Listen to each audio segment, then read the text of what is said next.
पाणीपाग विभाग आसला सबठारु बड़ खबर। आसंता 28 तारिख रे बंगोपसागर हेबो आउ एक लघुचाप।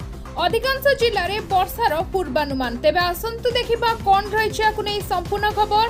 केउ सब जिला को रहिछि अधिक वर्षा। तेबे वीडियो को देखिया पूर्व प्रथमे चैनल को सब्सक्राइब करनियंतु आ पाखरे आसुथिबा बेल आइकन टी को बजि दियंतु।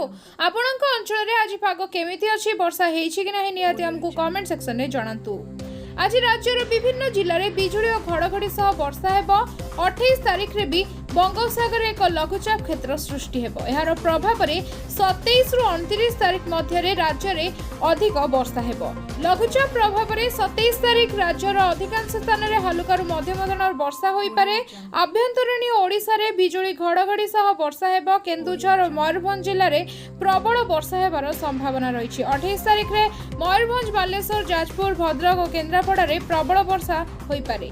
सेहीपरि 29 तारिख रे केन्दुझर, ढेंकानाल, केन्द्रापड़ा, अनुगुल, कटक, संबलपुर और बरगढ़ जिले में प्रबल वर्षा हेबार संभावना रही। तेबे यह वर्तमान समय सबठारु बड़ खबर। आसंता 28 तारिख रे बंगोपसागर हेबो आउ एक लघुचाप। अधिकांश जिले में वर्षार पूर्वानुमान।